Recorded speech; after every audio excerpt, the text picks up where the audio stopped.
ಸಮಸ್ಯೆಗಳು ಪ್ರತಿಯೊಬ್ಬರ ಜೀವನದಲ್ಲೂ ಸಮಸ್ಯೆ ಬರುತ್ತೆ ಹೋಗುತ್ತೆ.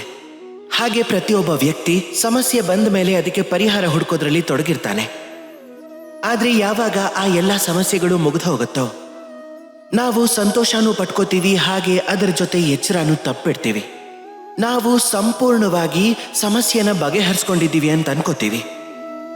ಆದ್ರೆ ಎಲ್ಲೋ ಒಂದು ಕಡೆ ಒಂದು ಸಣ್ಣ ಬೀಜ ಅಂತೂ ಉಳ್ಕೊಂಡ್ಬಿಡತ್ತೆ.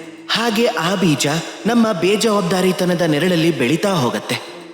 ಆಮೇಲೆ ಮಹಾ ಸಂಕಷ್ಟ ಆಗಿ ಮತ್ತೆ ನಮ್ಮ ಮೇಲೆ ಆಕ್ರಮಣ ಮಾಡತ್ತೆ. ಈ ಸಂಕಷ್ಟ ಯಾವ ರೂಪದಲ್ಲಿ ಬೇಕಾದ್ರೂ ಬರಬಹುದು. ಯಾರಾದ್ರೂ ನಮ್ಮ ಶತ್ರು ಆಗಿರಬಹುದು, ಅಥವಾ ಯಾವುದೋ ಮಹಾಮಾರಿನೂ ಆಗಿರಬಹುದು. ಅದಕ್ಕೆ ಯಾವಾಗಲೂ ಎಚ್ಚರಿಕೆಯಿಂದ ಇರೋದು ಒಳ್ಳೆಯದು.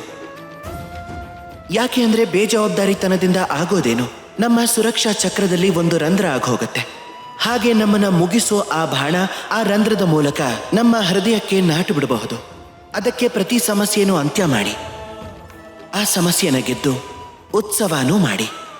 ಆದ್ರೆ ಎಚ್ಚರಿಕೆಯಿಂದಿರಿ. ಹಾಗಾದ್ರೆ ಬನ್ನಿ ನನ್ನ ಜೊತೆ ಪ್ರೀತಿಯಿಂದ ಹೇಳಿ, ರಾಧೇ ರಾಧೇ.